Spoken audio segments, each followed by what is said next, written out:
This is the Detroit Sports Podcast Network.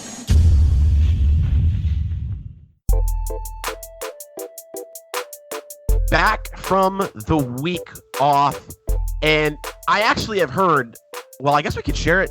I'm not sure, so I'm just going to say we've heard from somebody that they were looking for this podcast last week, and if you're not sure why it didn't exist, I didn't have power for most of last week. I lived at work.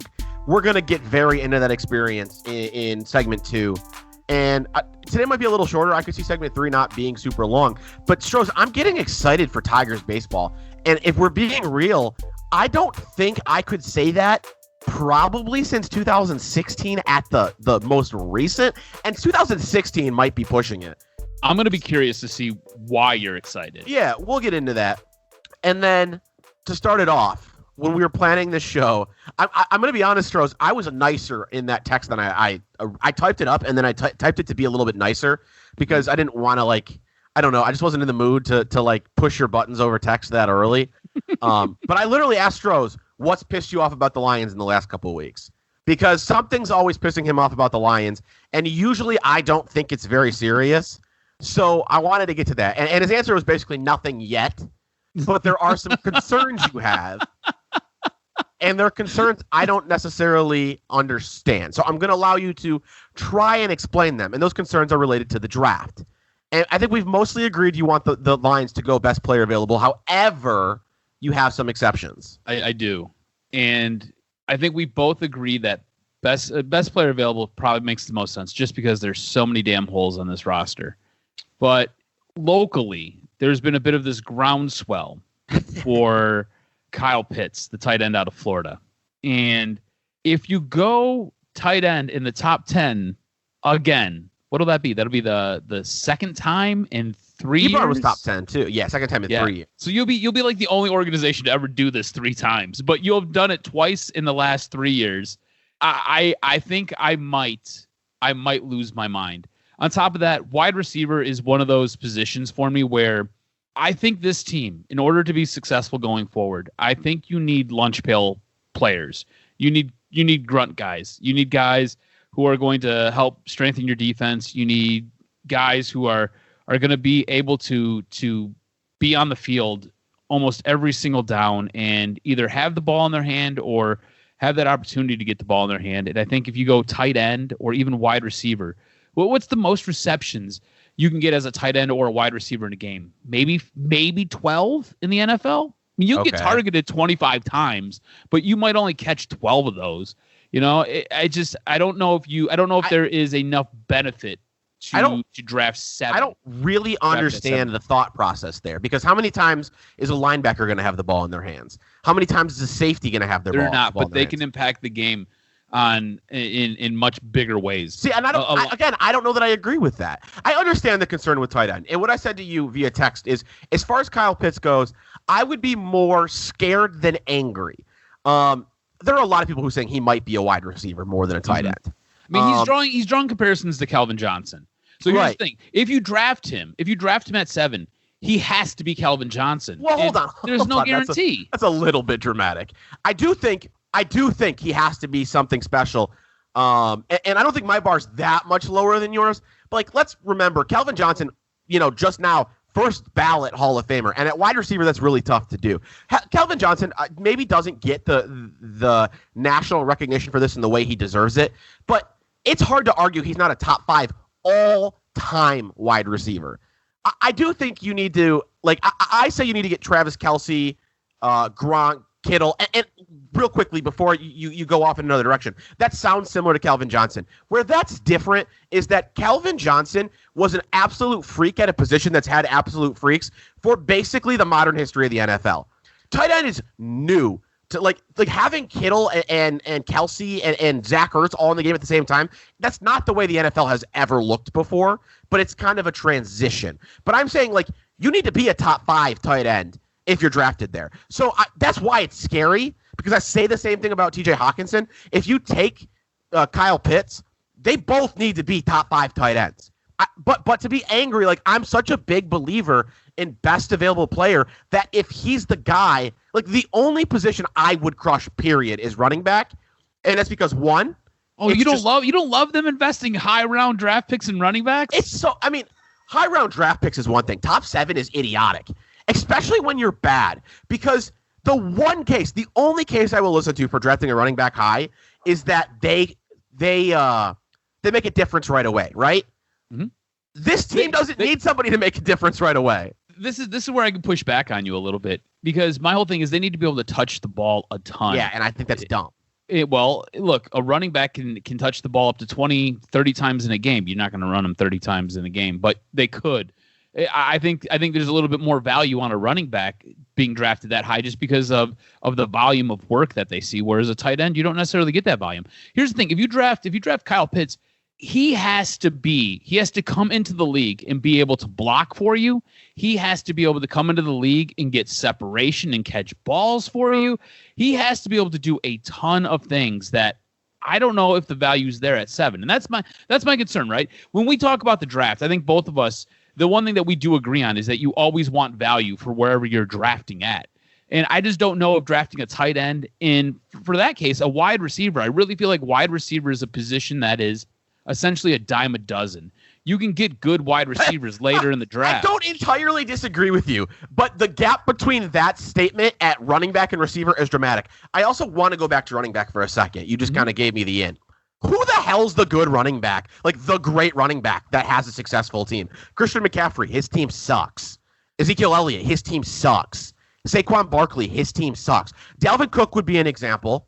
Who else am I missing? And honestly, Dalvin Cook's not a great example. The Vikings aren't very good. The Vikings are mediocre. Like, who is the great running back who's on a good team? Flip that. Wide receiver, Tyreek Hill and the Chiefs. The Tampa Bay Buccaneers, loaded at pass catcher. The Packers obviously aren't deep beyond Devontae Adams, but they have him. The Seahawks have DK Metcalf and Tyler Lockett. Like, roll through the playoff teams, and they mostly have damn good receivers. Okay, but most of the good running backs don't do shit. If you're going to go out and get a wide receiver, then he has to basically be a guy like Tyreek Hill. He has to be a guy like damn it, what's his name for Tampa Bay? Mike Evans. Yes, Mike Evans. Chris Godwin. But do you see that with Pitts? I don't think that's the case. But what I'm telling you is, no matter what position you go, they need to be that guy. If your argument is I don't want them to go to wide receiver because I don't like Jamar Chase or Devonta Smith, fine. I can hear that, or Kyle Pitts for that matter. But if your argument is a wide receiver needs to perform high, yeah, when you're picking at 7 as a bad football team, whoever you take needs to be the best player available. And I understand you're not going to hit with 100% consistency, but I expect whoever you take to be one of the best 3 or 4 guys left on the board, period. When you look back on this draft 10 years from now, you should be saying we got one of the 3 or 4 guys, best guys left on the board at that time. Is it weird that I would be more comfortable with them taking a quarterback at 7? Mind you, there's a good possibility that 3 or 4 quarterbacks will go ahead of where they're drafting at, but I'd be more comfortable with them taking a quarterback at 7 and him sitting for a year. Would you rather have a mediocre quarterback than a good receiver? No, because I've already lived through a mediocre quarterback with Matt Stafford. I'm just struggling. I mean, we're not going to go there. We don't have time. But I was baiting you. We don't have time for it today. I'm just genuinely curious because, honestly, Stroz, I'm trying to understand you here more than anything. Because the reason you don't want a wide receiver is because they would need to be special. Are you not going to be disappointed if they take Micah Parsons and he's not special? Here's the thing. I would be disappointed if he's not special. How about I really would. I don't know how the hell to say his last name. Penei Sewell? Would you be disappointed if he wasn't special and that's who they took? Yeah, I mean. So, here's the thing. When you're drafting at 7, you're right. You have to get it right. I think it's just me, right? I know this is a passing league. I just don't necessarily value wide receiver, and I don't value tight end at going that high in a draft. I just feel like those positions you can find later in a draft. I think what happens is this team is so devoid of pieces. You're not in a spot where you can take those luxury picks, right? I don't feel like you're in a spot where you can really go out and grab a wide receiver or grab that tight end because you have a tight end. You don't necessarily need that. You're going to need some wide receiver help, but I feel like you can clean that up in a little bit in free agency, or you can draft guys later. So here's where struggle a little bit with what you're saying. I agree that there's a lot of depth at wide receiver in general drafts. But I think it's worth noting, it's not like top 10 receivers go in every draft. Like, that only happens when there are guys who are projected as special. And to give some credence to your thoughts, a lot of top receivers bust. But when you say it's a luxury pick, seriously, Stroz, I want to go through these playoff teams. You tell me which of these teams doesn't have an elite receiver, or like we'll say a great receiver. Top 15 seem reasonable? Sure. I mean, there's 14 playoff teams, so I think top 15 is reasonable. Kansas City, have one or not? Yes. Buffalo. Yes. Cleveland. I would say probably no. not. The Colts. No. Okay, Steelers. If not, so they have two guys who are probably in the top 20. Yeah. So Claypool is an interesting case, right? Because I don't think Deontay Johnson. I don't think Juju's anything special anymore. I disagree, but I understand. Claypool, I think, might be Claypool. Like, you need another year, maybe, with Claypool. What I would say about Pittsburgh is maybe they don't have that true top guy, but they have three dudes who you could get by with as a number one. Mm-hmm.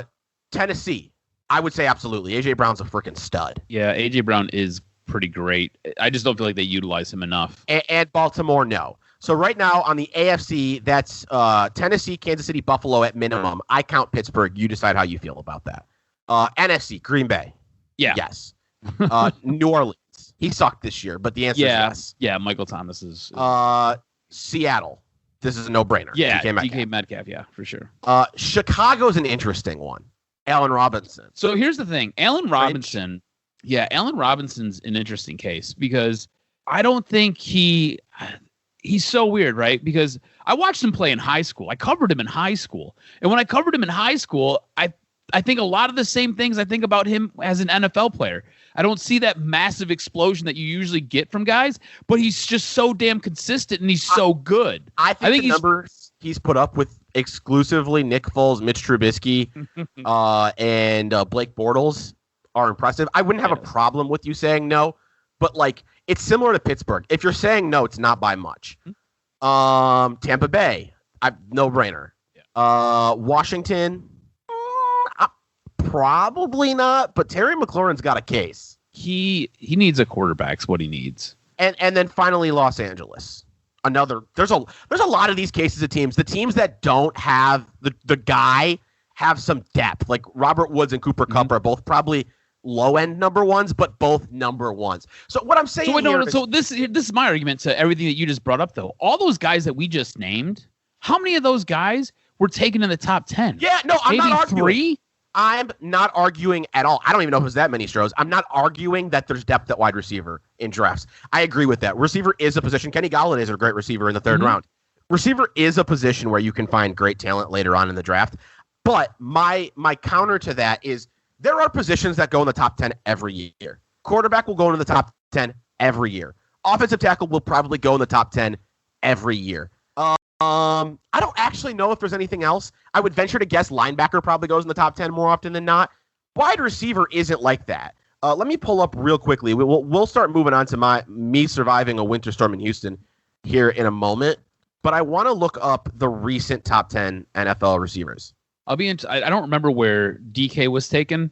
He wasn't even a first round pick. No, was he second round? Or maybe you don't know what? No, he might have fell to the late in the first. Seattle took him like at 27. No, they might have actually taken him late first. I was thinking he fell, but I'm not super.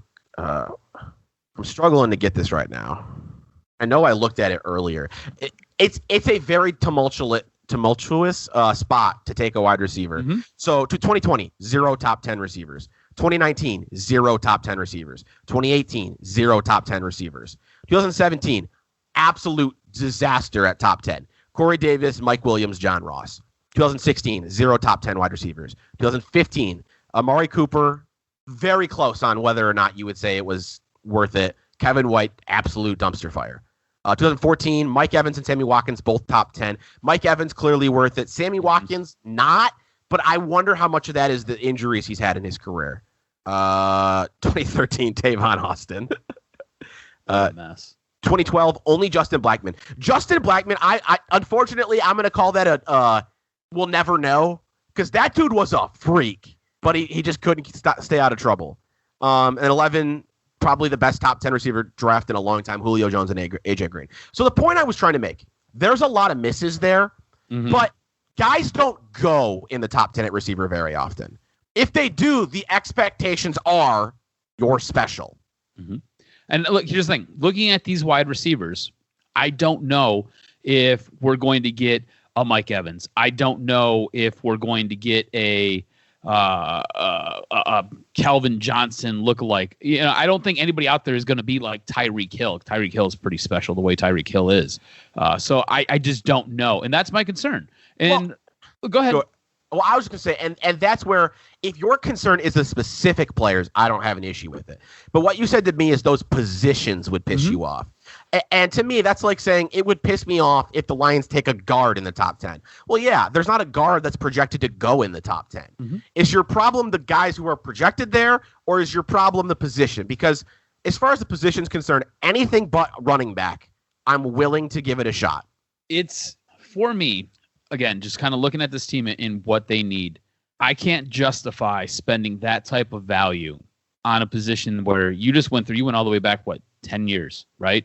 And there is one guy out of the last 10 years in the top 10 who's really panned out as a wide receiver, and there's been none as a tight end, right? So I just can't see investing a resource like that. I can't justify it. I can't wrap my brain around it, is really what it comes down to.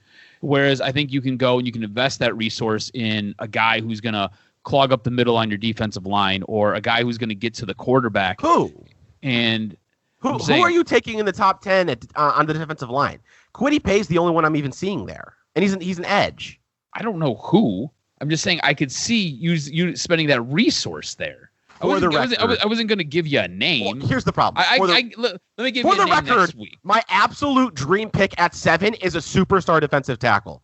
That's just not the draft that exists. I mean, not right now. It doesn't. That's for sure. But that's all I'm saying is that's why it seems like a not finished thought to say like wide receiver would piss you off. Wide receiver happens to be an elite, like where you're at in the draft is where the wide receiver value is. And if you would rather have a Micah Parsons, fine. I get that. I'm not going to kill you for that. We'll talk much more draft. And I mean, I think we had a civil disagreement here. Even though you tried to drive it down the Matthew Stafford lane, we didn't have time. Any chance I can take it there, I'm going to take it there. Now, again, I'm excited for Tigers baseball for the first time in God knows how long. I'm sure that will only last so deep into the season, but we'll get to that. First, last week, if you're not aware, Monday at 8:30 a.m. my time, my power goes out. I don't remember how cold it was outside. It was definitely below freezing. I want to say in the 20s to 30s. It got much worse. By Tuesday, I think it was 9 degrees. But so 4:30 power goes out, or 8:30 power goes out, and I stay in my apartment until about 4:30, 5 o'clock. It's 55 degrees when I leave to go to work. My whole work schedule changed on Monday because my gates were closed. I could not get out the gates to go to work. But other people had to come in earlier, so I was asked if I wanted to run the Rockets game. So I left, slept there. You know, I didn't want to try and sleep in what my apartment was going to look like. Little did I know what I was in for. No power Tuesday, much colder day than Monday. No power Wednesday. And then finally Thursday morning, my power returns. Now, I listen to a lot of NPR. I'm going to sound like a 100-year-old man. I listen to a lot of NPR.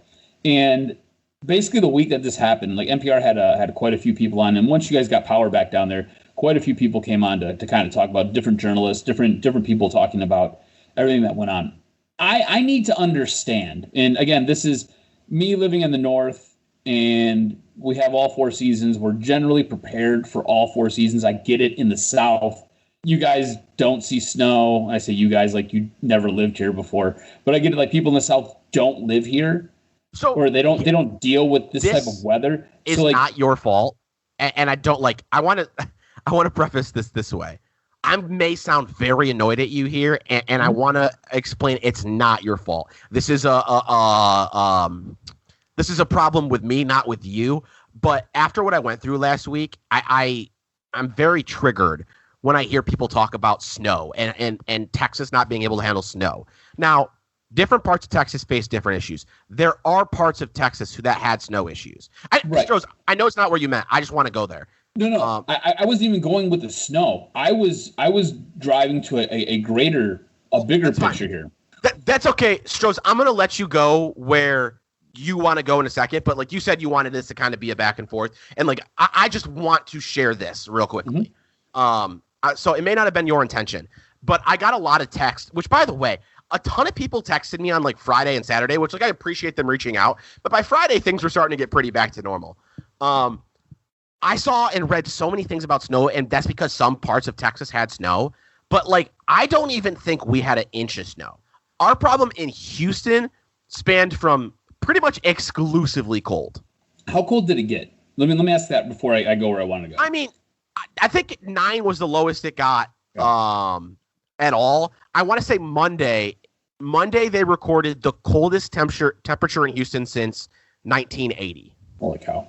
I think back then too there was a massive blizzard that kind of rolled through most of the United States. What you need to understand is the cold wasn't the problem on its own. The problem was power companies were not prepared for it to get this cold.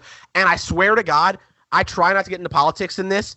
If you heard our fucking governor say that this happened because of the Green New Deal, a couple things. One, the Green New Deal hasn't fucking happened. And two, the bigger problem, which our governor acknowledged on a local level, was natural gas lines freezing. So power plants were not able to generate the power. And some windmills did freeze. That is a thing that happened. Let's keep in mind windmills exist in fucking Canada. So it's not that they can't exist in the cold, but power plants did not prepare for cold temperatures, so they couldn't generate the power required to keep homes warm. There was such a high demand for power in the state of Texas, and they were not only not able to provide normal levels of power, they weren't able to provide they weren't not only able to provide the extra, they couldn't meet normal levels because their equipment was freezing. And to make matters worse, Texas is the only state in the country that's on its own power grid. So Oklahoma, for example, had its own issues, but because they're on power grids with the rest of the fucking country, they were able to push some of the load to Oklahoma. Texas had nobody but to fall back on but itself, and we had power plant issues all across the state. That was kind of where I wanted to go with this conversation. I was blown away to find out that Texas basically is a state unto itself. It's its own country.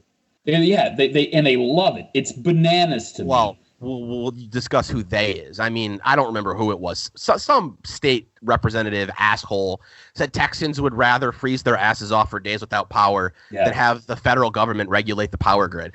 Look, I'm not from here, but I absolutely would not rather freeze my ass off. My home was uninhabitable for 3 days, Stroz. And thank God. Here's something, and I'm sorry, I don't know how much you're even going to get to talk this segment because I have a lot of feelings about this. No, thankfully, I've had some time. Thankfully, I've had some time to distance myself. I planned for this to be your therapy session to get it all off your chest. The thing is, I'm far enough removed at this point that it's not even a therapy session. I just have a lot of thoughts. And I complained a lot about last week because last week was one of the most miserable weeks of my life. And I acknowledge that means I have a very privileged life. I mean, so do many, many other white people in America. Not all white, but life in America is certainly easy as a white man. But the point I'm trying to make is last week was one of the most miserable weeks of my life, and it was all avoidable. There's no reason. There are states that was, man, listening to people from Texas be like, well, and not everybody said this, but like, well, you can't blame them. It's never this cold here. Okay. And they knew they couldn't handle cold. So are you okay with the plan in America? Whether or not you believe it's the greatest country in the world, I don't happen to, but I believe it's still a very damn good country. There's no excuse when you know it's going to be cold to just go, well, I guess 4 million people are going to lose power. Stroz, 4 million people? That's more than live in half the states in this country. And that's how many didn't have power in freezing temperatures. We know how to have power in cold. States all over the country do it. We chose here in Texas not to worry about that. That's crazy to me. And the fact that you have, Senator Ted Cruz jumping on a plane, going to Cancun, that had to piss you off a little bit. I mean, no. Honestly, it doesn't piss me off because I know who Ted Cruz is. And I'll say this, too, as someone who is very into politics, it's not even about Ted Cruz. There are a lot of things about Ted Cruz that are a problem with Ted Cruz. A lot of things. But there's all sorts of politicians. If I was rich, I wouldn't stay here either. And you should when your job is to represent the people of your state. But believe me, if I was rich, I'd get the hell out of here too. It was, I guess what I'm saying is it was more of a bad look than it was actually a bad decision. For sure. Walk me through kind of like what your day-to-day was like with all this going on. Are you ready for this? I'm going to start after I get off of work on Monday. So I go set up a air mattress. I hang out in an office, watch Netflix, play. I think I played Among Us with friends on my phone. Go to sleep, wake up, go to work, not go to work, but like wake up, walk to the studio, do my job, drive home, grab some clothes, drive back to the studio, spend my evening there, go to sleep, wake up, do my job, drive home, grab some clothes, drive back to work, hang out in the office, play video games with my friends. Go to sleep on an air mattress, wake up, walk over to the studio. My day was lived at the station. And here's part of I didn't even get into this because I'm all over the place. I was lucky as hell because I had the station to stay at. Like the station never lost power, and even if they did, they had a generator. I want you to understand that there were people who were living in homes that were, if not freezing, barely above. Because by Tuesday, mine was below 50. I can't tell you what it was at because my thermostat doesn't go below 50.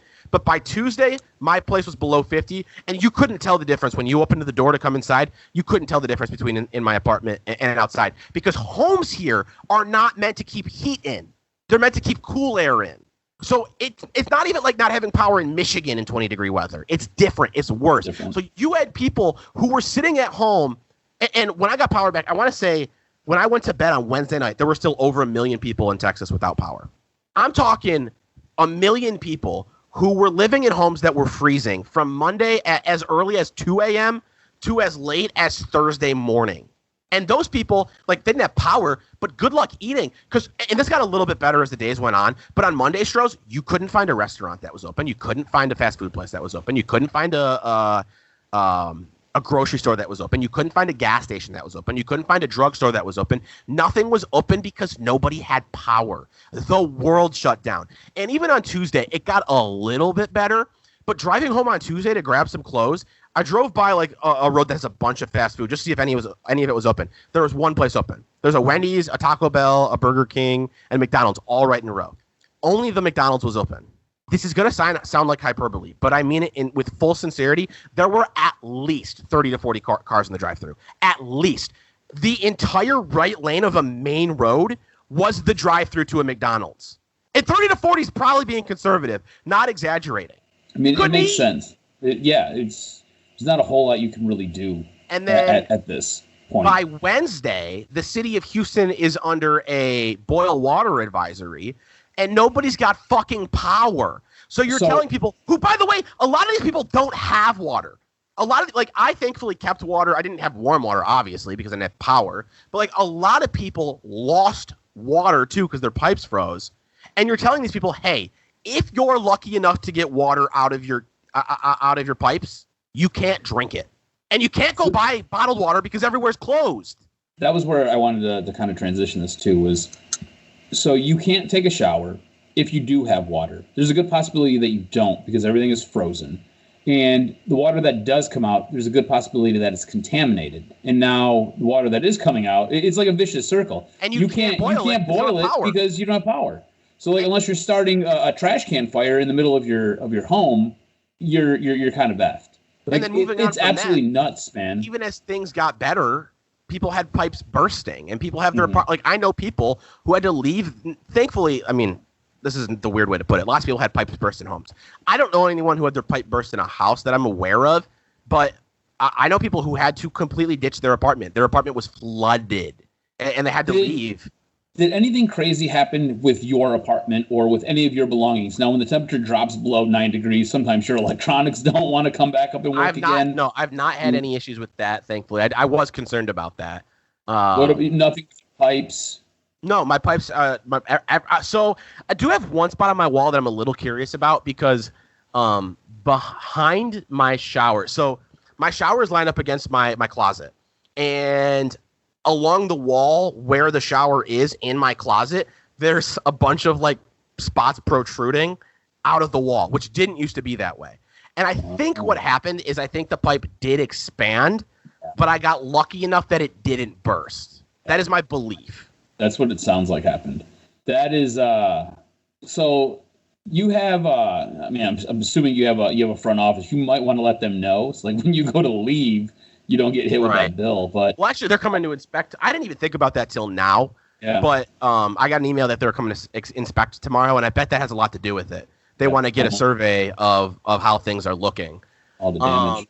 So the one last thing I want to get to, and we do have to move on, that I think is a big deal. Because you could go, okay, well, you didn't have water, but you could have been prepared for this. You knew what could have happened. And stores did look like that because people were expecting significant problems. But something that I think needs to be stressed is the message that we were receiving as Texans was be prepared not to go on the roads because the roads are going to be bad. There was absolutely no prepare to lose power. And not just prepare to lose power for days. There were no warnings of that. There was no reason to believe that you were going to have to figure out how to drink water for days. Like, I don't know. One thing that bothers me is, like, people get that it was bad here, but I don't think they understand the extent of how bad it was here. It was bordering on third world country bad here, and only for days to a week, but it's avoidable, and that's what pisses me off. Like, this isn't like Texas had negative 50 temperature, and we've never seen anything like this in the country. Texas wasn't prepared to handle a mild Michigan winter. I know it's not in Michigan, but there's blueprints for how to handle that, and we chose not to. And to me, that's unacceptable. We do got to wrap this thing up here shortly, so I do want to wrap it there. Feel free if anyone's curious and has questions about the experience, you can DM me or just tweet at me. It doesn't really matter. However you want to do it, at @BrendanRiley_. I'm happy to talk about it. But on a more positive note, and something that has nothing to do with 9-degree temperatures, I want to see how you're going to spin this. It's February 25th, and I'm excited for Tigers baseball to return. And that's positive. That's going to be positive this year. You think? No! That's why I'm curious why you're so excited. I'm actually fairly certain that we did an episode last year where we said starting next year is the first time you can enjoy Tigers baseball again. And the reason for it is it's hard to argue at this point that you are starting to see some of the guys who should be a part of the future, right? Like, you expect to see Casey Mize every 5 days. Maybe it's a little bit ambitious, but like there's a chance you get to see Spencer Torkelson this year. Daz Cameron's going to play. Isaac tells you how closely I've been following. The Paredes is going to play. And I'm not going to be watching the Tigers 7 days a week, not even close. But I mean, in the last 4 seasons, I don't know if I've watched 20 Tigers games. And I guess here's what I'm excited for, Stroz. I'm not telling you I'm excited for Tigers season. What I'm telling you is I'm excited for the start of the Tigers season for the first time in a long time. Like, opening day didn't even matter to me these last few years. I'm excited to watch the Tigers until they make it very clear they won't contend, which will happen quickly, but I've never even been there in recent history. So I was looking around online, and basically Vegas has the Tigers going to be like the 5th worst team in the major leagues. Bottom of the league. They're not going to be good this year. If you're expecting them to be good, I don't know why you're expecting them to be good. I think there is a little bit of validity to what you said. You're excited to see some of the young guns get worked into the rotation, see what they're going to bring, and then try to predict the future. It's the one thing that we do, right? With Sports Talk Radio, we're always looking at what we have, and then we're trying to predict the future. And I think that's sometimes where the arguments come from, because we see things differently. Our crystal balls are just different. It's going to be a bad season. It's what you think. I think yours is correct. So it's going to be an interesting season, I think, for maybe the first month. I think after that, it's going to... Honestly, Stroz, that's all I'm really saying. It's not going to be great. That's really all I'm saying. I'm excited for April. I think next year... And I want to give a lot of credit to Jim Costa, because I've seen a couple of his tweets, and I have the fortune to listen to him on the radio here. But he tweeted something out where it should be next year, where you see this team kind of start to move in that direction, that when they had winning baseball, when they had teams that were contending for something, they would go out and they'd get some big name free agents. They never really had a roster of a lot of young guns. But I think next season is going to be the first time where you see them make a concerted effort to at least be in contention in the middle of the season, like not be out of it by the All-Star break. Whereas this year, I'm giving them roughly 30, maybe 45 days. I'm not sure how long you're giving them until they're completely out of it, but I don't think it's going to be a very long season as far as them being in any sort of contention. But I am interested to see what they do. I'm also interested to see what AJ Hinch brings to the table. That's what I was just about to say. I think the one other factor is AJ Hinch. Mm-hmm. Like, you can be excited about Dan Campbell because you like his personality. You can be excited about Dwayne Casey because he's had success helping develop young talent. You can't be excited about the Red Wings because it's hockey, but you're the worst. No, I'm kidding. There's a lot of reason to start. Stroz in a year or two, we might be having the same conversation about the Red Wings. We might. But AJ Hinch feels like a definitively proven manager, and I know he had a lot to work with in Houston, but I think that there's a lot to be excited about there. And I don't know in baseball how much development comes from coaches. I don't. I have no idea how to judge that. But the idea of watching these young dudes come up and play for him is exciting. Like, is it out of the question that somebody surprises you? And I remember when JD Martinez was first showing flashes with the Tigers. They were still a good team. But I remember doing a topic on college radio where I said, I'm not paying attention to the Tigers for how they do. I'm paying attention to the Tigers for how JD Martinez does.